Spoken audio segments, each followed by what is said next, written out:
organizational features and language as described in the handouts. So you need to go back to your handouts and talk about the things that Susan was talking about for language and the things I was talking about for organization. Are the researchers using other features? Maybe you've seen other features that are not described in the handouts. That would be interesting to know. And do those things work? And then, of course, use the points from your analysis as evidence to explain and argue why your answer is reasonable to accept. So that's what we'll be doing this morning. Your presentation should last no longer than 15 minutes. Please do not go into long, elaborate, explanations for why you're doing things. Keep it short and sharp, okay? So hopefully that's what's been going on here. So, is there any group that would just like to go first? I mean, we don't necessarily have to take this in order, but is there any group? Some people like to just get it out of the way first, and then they can just relax afterwards. So do I have any volunteers? Okay, right, okay. And which handout will we be? Introduction 4. Okay, the fourth. Okay, the fourth introduction. Okay, we'll hook up your computer now, and then we'll get started. Mr. Paul, I would like to present introduction 4. We will present a review on the abstract and intro of the part 4 of this handout. I will start first from the research topic. We concluded that the research topic cannot be easily found or not clearly stated in the beginning sentences. And then the literature review doesn't provide sufficient information about the topic because it is too short and full of jargons. For example, surveillance system and symbolic capitals. It is not easy for laymen or those who come outside this field to understand these following terms. For a second, we would like to comment on the research gap. The gap is unclear. As you can see here, we assume that this is the gap of the research, but then it is difficult to understand what this gap is trying to convey. The second one, there is no information or clear information on why the research needs to be done in the literature review. Hence, the review gives us information on why the research is significant or needs to be performed. The third one, there is no information about the research question. My colleague here assumed that the question is implicit, in that it is not clearly explained in the introduction. There is no, in the literature review, there is no how and why that explain the research questions in a more detailed way in the literature review. Would you like to continue? Okay. Next, discussing research answers, we conclude that the research answers is not really clear or unclear. The motif of the language code of the website are getting smaller and more specific for each topic. It seems that finally, to get the explicit answer, we should conclude, but actually at the beginning of the introductions and at the second paragraph of the introductions, we did not really obviously find the explicit answers. And then we also conclude that no organizational forecast is published or found in the introductions form. So those are our analysis of introduction 4, and we need your sorry, something missing. Language. The analysis of the language, it is not cohesive and difficult to follow, in which every single part of the sentence, for example, in respective paragraph, does not relate each other. It seems like jumping from one part to the other part. And then there is no clear connections between the ideas. So finally we can conclude that the introduction framework and language do not make it easy to locate research gap, topic, and answers. And also there is no organizational forecast. And the literature review does not provide enough information, and lack of information.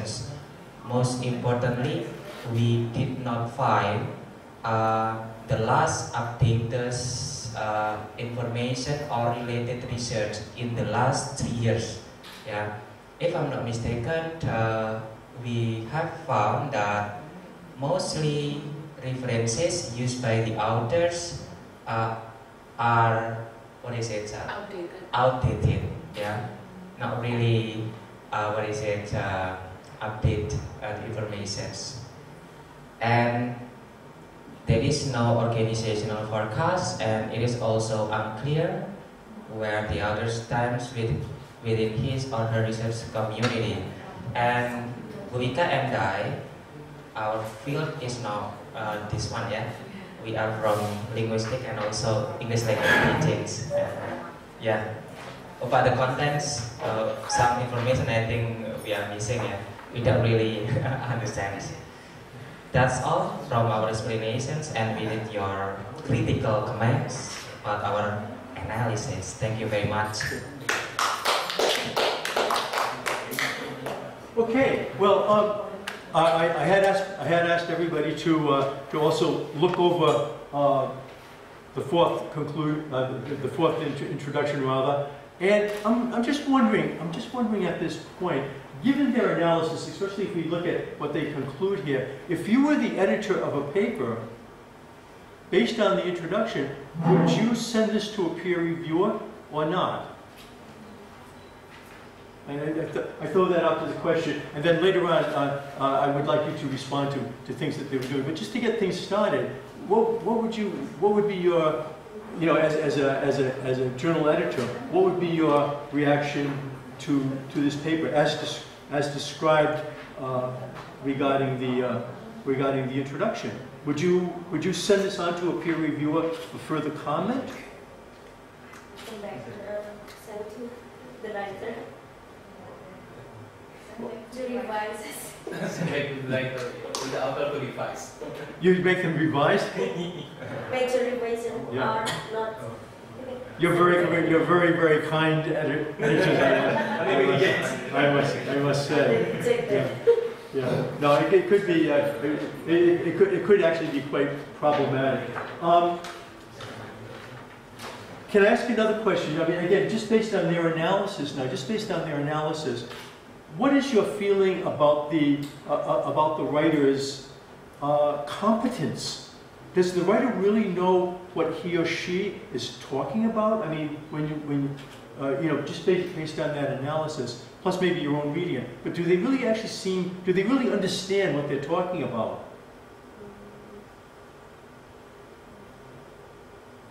What would be your feeling about that? I'm not saying are they stupid, because I mean, nobody in this room, and believe me, I know the people who did these things as well, by the way. They're not stupid people. They're not stupid people. But do they seem to have a grasp of their material at this point? Or not? What would be your general feeling about that?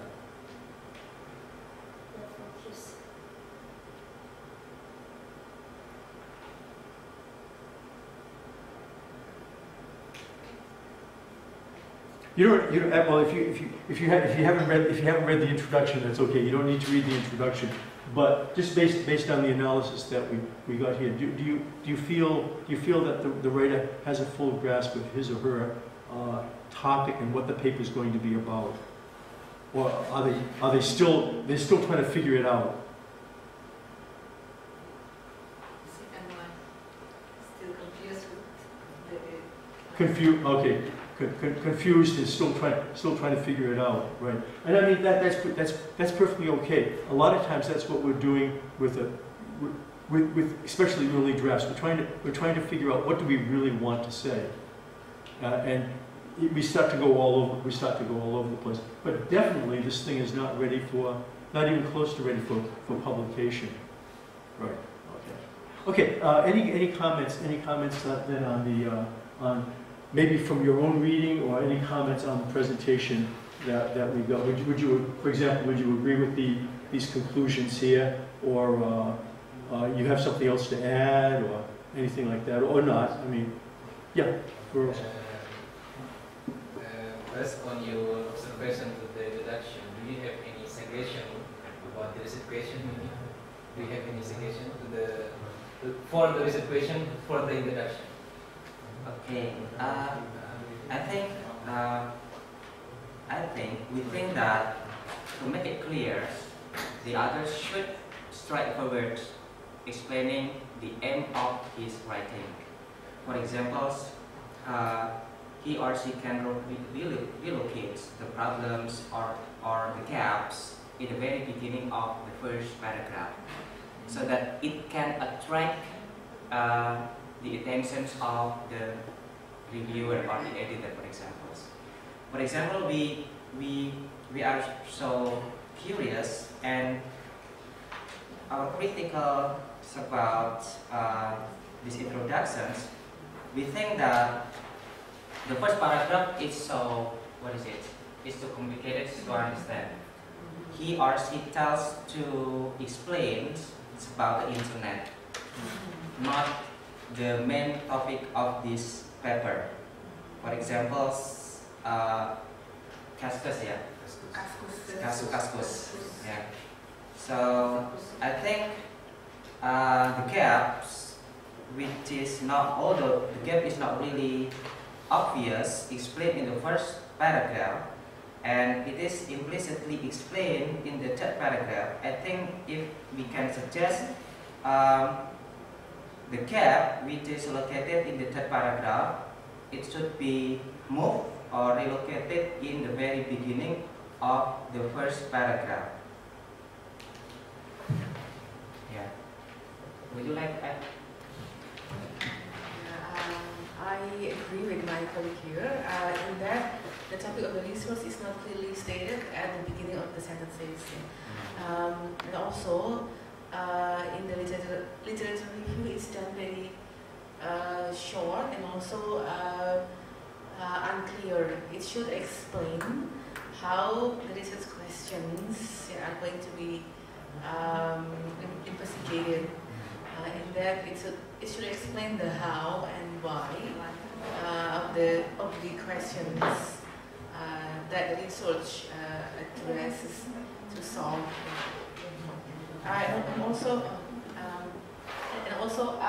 we think that the writers or the authors leave too many jargons from his or her field and left it to the readers to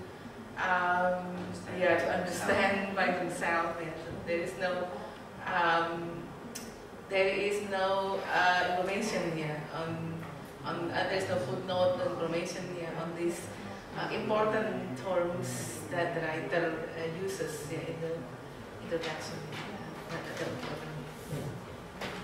In fact, actually, the question and the response raised a very interesting question about our research about the literature review. Suppose there hasn't been much. Suppose there hasn't really been much stuff done here in Indonesia on the topic.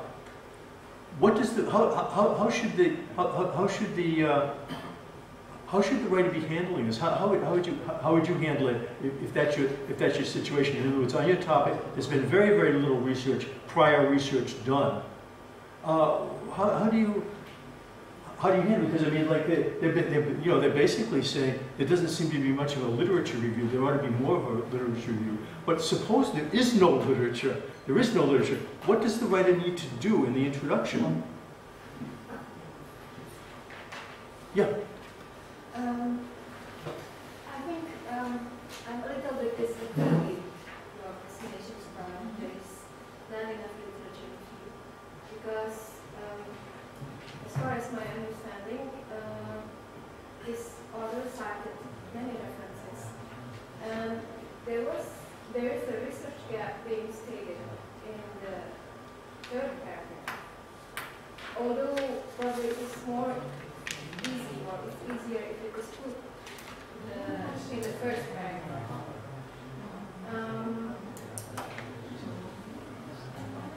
Yes, probably the problem is not because of the lack of literature, but because of there are too many concepts put in here, but it is not explained. So for the readers who are not familiar with this kind of concepts, it's kind of difficult to find out what this means. Right. Okay, so what in other words, this writer has consciously or unconsciously chosen well, actually it's the he. Okay, his readers it's a very, very narrow group of readers who work on the same topic as he does. So the readers are very, very, very narrow. The number of readers is very, very narrow. People outside this thing, they're going to be rather puzzled. So, in other words, the appeal of this article is going to be a very narrow, very focused appeal to a very specific group of people, and that could be problematic because, again, journal editors, as we learned in the first lecture a couple of days ago, really they're looking for something that has something that's going to interest a lot of readers, a lot of their readers. If it's only going to be a few of the readers, the article may be quite good. This one's not particularly, it needs to be revised. But it's good, even if it's a very well-written article, a very interesting article, if its interest is only for a very few people, then the chances of it getting published go way, way, way, way down. So I mean, and again, this is what you're talking about is very symptomatic. In other words, the literature is listed, but there's no attempt to say well, what are the issues? What are the issues that are being raised by these people? And that, I mean, I think that's basically what you've been talking about. I mean, it's just it's not the coverage. The coverage of the literature is fine. The explanation of what are the issues that these people are talking about, and then that tells us what we know about the topic. Okay, it's already been covered, and then we can get to. But is there something we don't know about the topic? And that's where the gap would come in. So I think that's why the paper's not working. Mechanically, it's doing it, but the way that the person has developed or not developed the material, that's what's becoming problematic about this. So yeah, I mean, again, both comments are fair. Any other comments then before we go on to the second to the next presenters? Yeah. Yeah, I think from my scanning very fast read this article. I think the research gap is compared with our introductions on the third introductions is clearer. I think the research gaps the author mentions in here. So the authors explains what is the previous research much more concentrates, and the authors can mentions that he wants to fill the blank spot compared to our introductions. The section 3 is much more obscure. I think the author cannot explain what is the research gap that he or she wants to fill in his or her introduction.